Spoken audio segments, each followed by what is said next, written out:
Hey there, everyone. I'm Darieth Chisolm. Welcome to another episode of Hustle&Heart TV. All right, so if you are a school administrator, a teacher, an educator, someone in the education system, you're going to want to stay tuned and listen to my next guest. Rob Furman is a school principal. He's a Huffington Post contributor, a national educational presenter, among many other things.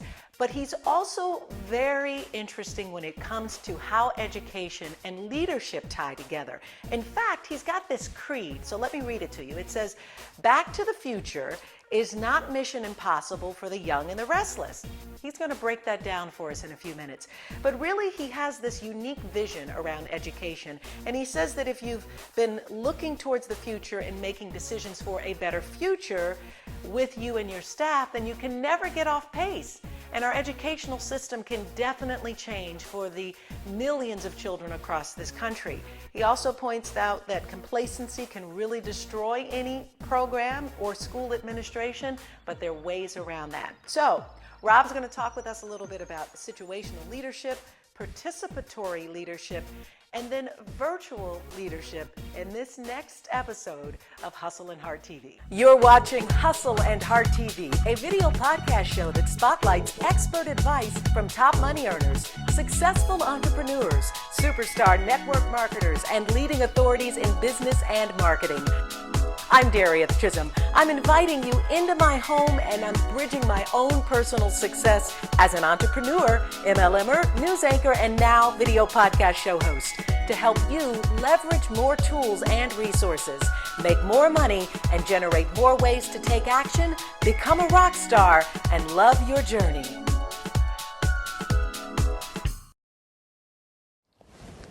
All right, so Rob Furman, thanks so much for being on our show today. I'm so excited about having you. Thanks for inviting me. This has been an experience already. It sure has, and we hope that it will be an awesome experience for you. You're going to get the opportunity to meet Rob and come to understand his story and his passion around education, but some other things that people may not know about you. And having said that, you know, the title of this show is Hustle&Heart, and we're all about helping people hustle for whatever that dream is and really having heart and enjoying it. Tell me about why education for you is maybe very much like a Hustle&Heart story for you. It absolutely is, and really when it comes to quality educators, that's what we talk about, is the need to hustle and the need for heart, because complacency can really destroy a program. So when you're dealing with that hustle and that desire and that passion, one of the presentations that I talk about is Back to the Future is not mission impossible for the young and the restless. So we're always talking about the need to be young and restless at heart, because that's, with education changing as much as it is, you've got to stay on top of it. So that hustle and that heart absolutely has got to be the epitome of educators today. Tell me more about that program. What an interesting title and topic, and let's dive into it. What do educators learn in that program? Well, I use that title for my presentation on motivating reluctant readers. I do a lot of national presentations, and that's one that's kind of doing well right now for me. And the reason I use that, actually I stole it from my father, who started this whole adventure when it comes to presenting on a national stage. But the reason that we use that title is because it really rings true for really anybody in terms of a leadership capacity. Because when you're talking about moving back to the future, in that movie, Marty McFly had to go back to the future to fix a few things to make himself happier with what's going to become. And you know, in education and in business or anything, when you're dealing with that leadership, it's that vision. It's that need to look where you've been, to make the changes you need to make in order to have that brighter future. And it's not an impossible mission. And that's, you know, that goes into a lot of the lack of complacency, the drive, the need to take no prisoners, where, you know, if you know this is the direction you want to head, it's not an impossible mission. It's something you are perfectly capable of doing if you're the young and the restless, if you have that passion. And that's a word I use a lot in a lot of my presentations and with my teachers and staff, is you've got to have that passion to want to get better, to want to do these things. It's not a job. It's not an 8-hour job. You know, you live, you breathe this stuff. It's a 24-hour thing. It's on your mind all the time. So if you don't enjoy it, you're not going to improve in it. But if you love it and you feel that you want to get more and gain more, it's that old typical line, lifelong learner. You know, it's very much that type of feeling where you have that passion where you want to just eat more up and find more and learn more so that you can help other people. In my business, I'm helping my teachers and my students, but in any leadership capacity, no matter where you are, you're the instructional leader. So if you're the leader of any company, you want the people that are working for you to grow and to get better. So it should be your passion and your desire to learn as much as you can so that you can help them grow. And the way I look at it is if any of my teachers would ever fail, then I've failed, because it's my job to make them better, as any leader would want. You know, a lot on this show, we talk about layered leadership and this principle of creating leaders deep within your organization. In this case, deep within the school and within the layering of teachers, from administrators to teachers, educators, and that principle of layered leadership would be, I would think, paramount to fostering a school and a school district that is totally focused on kids becoming leaders themselves. It starts with the administrators and then on to the teachers, and then parlaying that into the minds of the children that you serve. Without a doubt. And my father, again, I talk a lot about him. He was definitely my inspiration. Wrote a book called Lessons Learned in Leadership in Grandpap's Garden. And he talks about how important it is that whenever you water a plant, you don't water the top, because that doesn't do them any good. You got to go down to the roots. You have to water where the roots are. So you need to foster these children and our young, in our youth, because eventually they're going to be at the top of the plant, and we want that to be a very healthy plant. In my school, there's several different theories of leadership, participatory, kind of the top-down type of thing. I call the leadership style that I deal with situational, because you really never know what you're going to have to be. There are times that you just have to lay down the law. I mean, that's part of leadership. But most of mine is very participatory, where I let my teachers lead. And I'm the leader of the building, the teachers are the leader of their classroom, and the students are the leaders of each other. So we definitely want to foster that drive and that desire to be in a leadership capacity, because these students are going to be taking care of us real soon. So It doesn't happen in every case, though. no. As much as that is a wonderful idea, and the mindset would be tremendous if it happened in every school district, the reality is that it doesn't.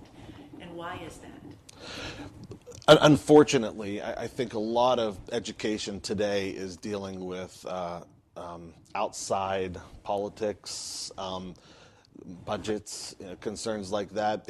It's a time in education right now where I think the leaders are feeling a lot of pressure, and sometimes pressure doesn't bring out the best leadership, because you may be making decisions that are forced upon you as opposed to what's good for kids. And that can be unfortunate. But at the same token, any leader out there needs to break away from that bond, color outside the box. You've got to be able to come up with innovative ideas, regardless of budget, regardless of policy restraints and this, that, and the other that we're dealing with, and do what's best for the kids, despite some policies that maybe don't always let you do that. Now, and I would imagine that is where you take off, and you developed, along with your father, your educational resources, Furman educational resources, so that you have this place, this incubator, this online warehouse of tools and strategies that teachers can use to become better leaders themselves. Absolutely, and we're not the only group out there. There are just tons of wonderful resources. There's actually a movement called Open Education Resources, where we want to share things that are out there. Not everything can, especially with budgets the way they are now, not everybody can afford to be purchasing these wonderful apps and things that are out there. So there's a hefty group of us out there, like Furman Educational Resources, where there's just free stuff out there that you can use, tailor it to be what's best for you. On our site, the one that I've created, it has a lot of my webinars that I've done. It has a lot of forums and things like that that teachers can use. There's virtual leadership things that are on there. There's actually a place where you can contact me and we can discuss leadership type of problems that you may be running into. It's amazing in the field of education, as I'm sure with every similar business, we all have the same problems. So if somebody figured out how to fix it, we have a tendency to be able to have that conversation and talk about it. Some of the resources that you are implementing are very much in mainstream social media at this point. Webinars, a web-based system that allows people the opportunity to tap into apps and tools. You're a blogger, and we'll talk about that in a little bit, but where did that come from? Why the need to really expand and brand into what people are involved in that most people would probably think is not traditional education from a principal? I fell in love with technology way back when. I was originally a band director prior to being a music teacher, prior to being a principal, and I was even into the computer music way back when it was just starting. So I've always had that enjoyment. When social media started to hit, I was way ahead of the game when it came to playing with those things and being on top of that. I've just always had an interest and that passion for technology. So I made it kind of my mission to figure out how I was going to be able to use this to my benefit in my current position, which was being a principal. Social media, even still to this day, is not being used to its full capacity. When we come back, Rob dives into his love of technology and how really he's utilizing that both in the classroom and then, of course, the internet, and how it's truly allowed him to brand himself as a social media educator. We mentioned that he's blogging for the Huffington Post. He's also using Pinterest and Skype and Facebook in the classroom, and he's got some interesting tips that you may want to use as well. So that's coming up next. The Pink House, a 100-year-old attraction filled with the sweet, yummy smell of award-winning Wagner's chocolate. This unique boutique is unlike any candy shop you've ever experienced. The indulgent aroma delights you as you wander from room to room, and you'll discover Wagner's is more than just chocolate. Shop for your own candy-making supplies. Visit the gift shop. Book your next party and be a kid again in the fun ice cream parlor where they serve hot and cold drinks and Hershey's ice cream. The signature chocolates are handmade with care and attention to detail. You'll be amazed at the favorite offerings that keep generations returning to this family-owned gym. Chocolate-covered pretzels and Twinkies, caramel apples, homemade biscotti, and so much more. This family-friendly experience is worth the stop in Finleyville to experience a 37-year-old tradition. Or order online at thepinkhouse.biz and give a call to 724-348-2238. Okay, so we talked a little bit about Pinterest and using that, but you're really creative when it comes to implementing social media strategies for your teachers to use, not necessarily for them to serve Facebook, but for them to help serve the kids. Tell us about some of the other things you're doing. And Facebook isn't a bad thing either. I saw a teacher do a remarkable thing on Facebook where they had kids creating profiles of characters from books. And one of my teachers in particular, they were doing a reader's theater on A Midsummer's Night Dream, fourth graders. It was wonderful to watch them doing a Shakespearean play. But he set up a blog where the kids, he would post questions, and then the kids would have to answer these questions on the blog at night. But the trick was that they had to post answers based on the characters that they were, not themselves necessarily. And it was just such a neat dynamic. And the nice thing about blogs is it's there. So it doesn't go anywhere. We can go back and look at those things and archive those and use those as future examples for other students. Webinars obviously are wonderful for professional development.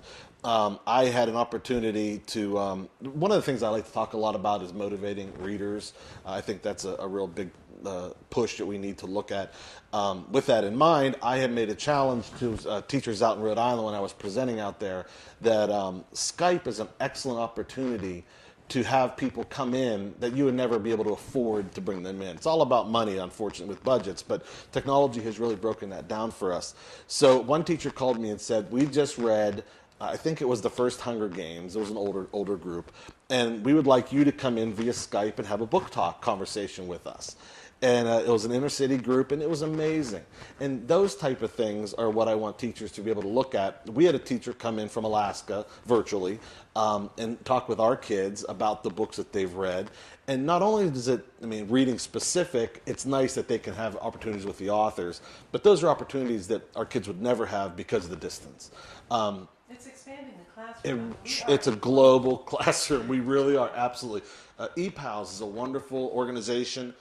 Free. Again, you can get emails with your kids, and then you get hooked up with a classroom in another country, and they have conversations. And, what a neat opportunity for kids to read a book, let's say, about the American Revolution, and have a conversation with a classroom in England about that. And you could do all that through ePals, through these webinars, and those type of social options. You talk a little bit about blogging. You happen to be a blogger for Huffington Post. Mm-hmm. That's awesome. It is. It's been amazing. It's a lot of fun, and I also blog for Scholastic book fairs. So I've had some wonderful writing opportunities with both of those groups. How do you come up with your content? Well, I'm opinionated, so a lot of times, if something's kind of burning me in terms of education, or I obviously have that passion. Going back to one of our first comments about anything in particular in education, I just sort of put my thoughts down in a blog post. And you frame it, though, in the context of talking about those things that you're passionate about. Leadership, virtual leadership, as you talked about. Right, yeah. And those are the blog posts that I create. Again, it's a lot about the passion of where I am at that point in time. One of the latest ones I just wrote was STEM versus STREAM is the new term that I'm using. STEM education, science, technology, education, or engineering and math is a wonderful thing, and we know how important it is. But again, we put the arts in there and it becomes STEAM. But why aren't we putting reading in there and call it STREAM? Because in my opinion, the kids can't read. They're not going to be able to learn the sciences and the engineerings and do much of the technology. So that was my latest post because of that feeling. And in a leadership capacity, you have to be able to display those opinions in a professional manner, yet be research-based and cohesive. And then my teachers read a lot of my posts. So a lot of those things that I'm writing for Huffington and Scholastic, I'm also sharing with my colleagues as well. You and your dad are brilliant in at least your observation of where education needs to go. And part of that has happened in your collaboration for your Furman Educational Resources. Mm-hmm. Very unique website. Thank you. But definitely directed. Mm-hmm. Where did that come from, and where is it going? Mm-hmm. My dad started when he was one of the youngest principals in Pennsylvania when he started. He actually started on an emergency certificate. I think he was 22 years old in Upper St. Clair. And he started getting into doing presentations. He was on the governor's council. So he was, when I was growing up, dinner conversation was always something with education. So it was embedded in me very early on. Furman Educational Resources became his company that he started when he was doing his books and his presentations, program evaluations. When I jumped into that role, I wanted to go virtual, and I wanted to go into the technology age. And through Duquesne University, where my dad was a professor, we created VIC, Virtual Internet Coach, and now we use that on the Furman Educational Resources site. A lot of that material is, again, open resource stuff. We wanted to be able to connect teachers to content without it costing a lot of money, and to connect to us so that we could engage with them in conversations and whatnot. And then it just started to blossom. The Parent Academy, which is, I have my doctorate in leadership, and my dissertation was on parent efficacy and the needs to get parent involved, which we could do a whole other 3 hours on the importance of that. But then the Parent Academy kind of rose through, and then we used that site for parents to get engaged. And we have things on there for them as well. Then the virtual library started, virtual leadership came into play. And then it just sort of started to expand from there. Where I want to see it in the future, I would love to see Furman Educational Resources website become a hub where teachers can come for resources, can come and collaborate, have conversations, find best practices. There's a lot of great educators out there, and we're good at stealing material. We're good at sharing those things. We just sometimes need to find the hub, the home, where we can all do that. And in this approach, because obviously we talk a lot about business and the need for people to monetize whatever those passions are, because that's certainly very important. Have you had the opportunity to monetize it, or is that the direction that you plan to go in, or will it primarily just be a hub for resources without there being any monetization? No, I would always want it to be open resource. In terms of making the money and whatnot, eventually my books, presentation. I do have a book out now, Instructional Technology Tools, Professional Development Plan. I'm right in a conversation with an editor from ISTE, the International Society of Technology for Education, to publish the Motivating the Reluctant Reader book. So there's those things would also be on the website. But really right now, I'm passionate about getting the word out there and getting teachers they need the help, and I can help them. But it's the process of building your brand. Yes. Building recognition around it, and then providing value through the content, Right. Which is, of course, at no charge for those teachers that are Right. coming there to Right. be exposed to. Right. You bring up your book. Let's talk a little bit about that and how that's going and where that came from. It came from the need for veteran teachers to get on board with technology. Student teachers and young novice teachers were coming out with a fair amount of content in terms of being able to work with technology. The veterans weren't. They were behind.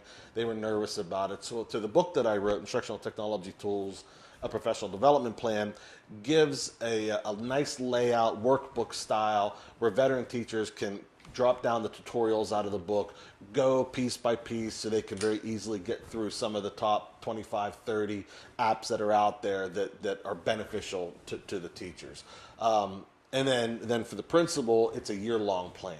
So really, it's meant to help get those teachers that maybe are reluctant to jump into the technology, an opportunity to take the book and feel like they could be confident in 30-some of the more common apps that are out there. They can get their hands on it simply by taking advantage of the resources that you've made available at the website. Yes, absolutely. And we also do workshops and things like that. And I love to do presentations. So It puts you in the speaker field. it does, and that's really where I want to be. That's my passion. I like to be able to go out there and really kind of preach the good word type of thing when it comes to education, and that's kind of everything that's on the outside with the website, the books, and all that kind of stuff. My main thing is that I want to be able to touch as many people as I can. So no matter what you do in life, we all know that touching lives in any way can certainly take a lot of time and a lot of energy. And that's why it's really so important to find balance in our lives. And in doing that, we really get an opportunity to give back even more. So on the other side of the break, Rob breaks down for us his ways that he finds balance through family, photography, and enjoying the simple things in life. I also would like to extend an opportunity for you to share what these shows are doing for you. We'd love to hear from you. So if you would be so kind as to download this episode in iTunes or Stitcher Radio and then write a review for us. Give us a 5-star. We'd love that. We want to hear from you. We want to be able to make sure that we're providing you with show guests and contents that are really helping you to grow and expand your life in a multitude of ways. So we'll see you on the other side of the break. The award-winning Savoy restaurant has become synonymous with fine dining, upscale ambiance, and a great destination for local and national celebrities to enjoy the night in style. The Savoy has won multiple Savor Pittsburgh Awards for its delicious menu. Our wine list was awarded Wine Spectator's 2012 Award of Excellence, and the Savoy has also won the American Institute of Architects' People's Choice Award for its beautiful architecture and design. For dinner reservations and more info, log on to savoypgh.com. Do you dread going to work every day? Stuck in a dead-end job? Hi, I'm Daryl Warden of the Miles Group. I love my career and you can too. We're looking for people who like to go to work, have a great time, Take control of their schedules and take charge of their lives. I worked in food service and I never knew that I could be happy, help people, and make great money. We will train you, help you get your license. If you want to work amongst friends and make great money, call Team Warden at the Miles Group. So let's talk a little bit about your personal life and your family. You've got a darling son that I met and another one that I didn't have the opportunity to meet, and a gorgeous wife. Thank you. It has to be great to go home from school to your family every night. It is, and my wife's a teacher. My younger boy is going to be in first grade in my building. The other one's in middle school now, but he went through my building, so they were the principal's kids. So every day and night, you know, it was always about education, and it's fun because I have to practice what I preach. You know, when we go home, we do a lot of reading with the kids, and they love it. We play a lot of academic fun type games, you know, like those travel games that you play on the car, like I see an A, I see a B, you know, with the younger ones and things like that. So yeah, I'm blessed. I truly am. And you also have a passion around art and photography and painting. Photography. Yeah. I'm not a painter. I've tried that; it doesn't work. I do. I've always enjoyed photography. I think the iPhone has become my extension of my arm because of the fact that it's always a ready camera, and it's got a lot of great opportunities. I do like to do hunting and fishing, so a lot of times when I'm out in the woods, I'll be able to just pull my camera out and take some shots like that. Yeah, I do. I've always had a passion for photography. It's always been a thing. I've obviously been able to behold some of your work here, and I love it. It's great. Thank you. Nice Thank you. job with that. We talked about the book, but speaking is really a passion of yours. Being able, as you say, to just really help people on the levels that you choose to do that with. And most recently, you were at some point you were out speaking and had an opportunity to meet with someone who walked up and shared something relatively personal with you, but you took that and went a long way with it, I would imagine. Share that story with us. Sure, I will. I was just down in Atlanta at ISTE. It's a technology conference, international, 18,000 some people. I was doing my Motivating the Reluctant Reader presentation, and there was a gentleman in the audience with obviously, I think it's called Tourette's, where he was making some whooping noises and things like that, and that doesn't bother me because I have my own quirks. I do a little bit of twitching and odd movements and stuff like that, so it never really affected me. But the next day, he called me and contacted me, and he had mentioned that he was the gentleman who was making the noises, and I said, oh yeah, it doesn't faze me, and I'm a little bit of a twitcher and nodder myself, kind of kidding back and forth with him. He complimented me on my presentation. He said, I'd like to send you something. I'm like, oh, absolutely. I didn't realize that he had written a book on this, and Hallmark had actually made a movie about him in terms of being a teacher with Tourette syndrome and it making him a better teacher. And I feel like my quirkiness kind of has done the same thing for me. And dealing with bullying being such a hot topic, yes, when I was younger, I was teased relentlessly with these type of movements that I have to deal with. But with that, and with a strong family base, a strong self-esteem, it never really bothered me, and it really taught me resiliency. And as any leader, I think resiliency is key. You've got to be able to take one on the chin. You got to be able to have broad shoulders and deal with the negativity that comes along with being a leader.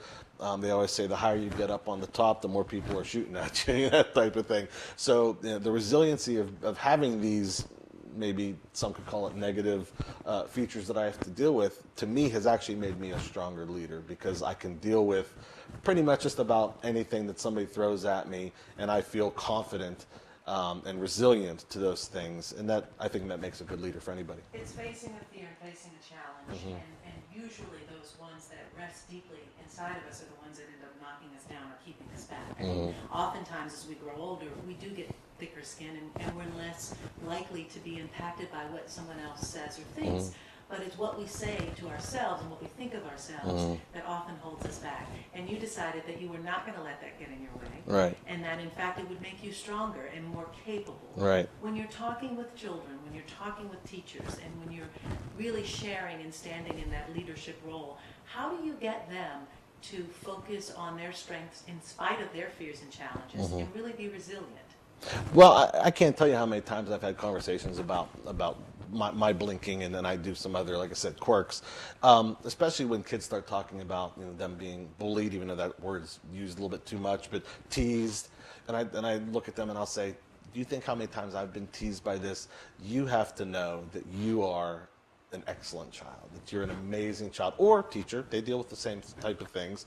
And they need to understand, and we as adults or the caretakers of the individual, that we need to be their support system. We need to be the person that says, you are special, and you're an amazing person, and you're so strong. It doesn't matter what those other people are saying, because you know who you are. I've always wanted to be a public speaker. That's ever since my dad, and I had this quirk, and I wasn't going to let it stop me. And having that strong parent base and strong group of friends and associates, I never let it deter me to do what I wanted to do. And it's made you who you are today. It absolutely has. Get rid of it, right? No, it's there. It's Yep, there. yep. We have to use it to our advantages when we're faced with things. Absolutely. One quick story. I remember a parent coming in who was a little upset about a few things, looked at me and goes, why are you blinking and twitching at me? There's something wrong with you. And I said, no, it's just me, but you have a nice day. And I think that to me was actually a defining point where I realized that this no longer affected me. That I can go up in front of 1,000 people and have a wonderful speaking engagement and get my point across. And a lot of people now look at that as my passion, because when I do get really wound up and I get really excited about what I'm talking about, those things have a tendency to come out even more so. I always like to share with people this concept of having hustle and heart, as we talked about. But if you'll share with me one hustle tip, something that you can parlay or share with our viewers to help them just stay in there, whatever it is that they're doing, and then share with us a heart tip, something that is that would come to mind in terms of passion or love, or just staying in line with whatever it is that you believe in. The hustle tip for me, for any leader, would be that you have to have your nose in the books. You've got to stay current on research. Even you need to look beyond tomorrow. You need to be looking well into the future. Things are changing so quickly in our society. There's a wonderful quote that I like to recite that says, especially as educators, we're teaching children to have jobs that haven't even yet been created, using technology that hasn't yet been discovered to solve problems that we haven't even thought of yet. So, what a daunting task. In order to do that, we need to be able to think into the future. And even any businessman, any leader needs to be able to think 10, 15 years down the road, because those changes are starting now. I belong to the World Future Society, and that's one thing that we do on a regular basis, is we look that far into the future, because it is important to know. You've got to stay in the research. You've got to stay current. And social media helps with that a lot. A hard thing is follow your passion. If you feel like you want to do something and you've got to do it, take no prisoners. I love to say that. Take no prisoners. That you need to just go. Nothing gets in your way. And with that type of passion, anything can happen. I am now so inspired. I almost want to head back to school and start my whole educational process over. Thanks to Rob Furman and his ideas on education, social media, and really leadership in the classroom as well as in the community. Rob, you have been fantastic. We're so glad that you've been a part of the show. If you're interested in getting some more details about Rob Furman, about his educational resources, you can check out all of that information in the show notes page at hustleandhearttv.com. Just look up Rob Furman and you'll get more details and be able to reach out to him as well. Don't go anywhere. We've got more Hustle and Heart TV straight ahead. Bad things happen to good people. Accidents, serious injuries, or even death. When they do, families call Frank Walker Law, where we fight to get you the compensation you deserve. Hard-hitting representation when you need it the most. A real law firm getting real results. Hi, I'm Jan, Rappreneur Extraordinaire. What does that mean? It means days filled with friendships, a job that's all about fun, and a life of freedom. But it wasn't always this way. Not long ago, I was a stressed out working mom with a boring job just trying to make ends meet. when I saw this amazing picture on Facebook. It said if I had just $25 and 45 minutes, this crazy wrap thing could tighten, tone, and firm my skin. I thought, no way, those results are unbelievable. So I had to try it. I went to a wrap party, and in just 45 minutes, I was experiencing those unbelievable results for myself. I found out I could join the party with my own website, have my own parties, and make some fast cash by having fun with my friends. I shared it with my Facebook friends and they all wanted to try it. I just followed the company's simple 3 steps to success, and before I knew it, I was earning free wraps and cash, and having a blast doing it. Best of all, the checks kept getting bigger and bigger every month. I was able to pay off my credit cards and student loans with this crazy wrap thing. Now I've quit my job. I'm able to spend more time with my kids, and my family is living debt-free. I've got the life I've always dreamed of, and you can have it too. To start redreaming your life, join the party today. It's simple. Try it. You'll like it. It works. Have you tried that crazy wrap thing? Get details at simplesuccessfromhome.com or call 412-692-1600. Hello, this is Roberto Clemente Jr. with the RC21X Company Thermometer for your brain. And I'll see you in the next episode of Hustle and Heart.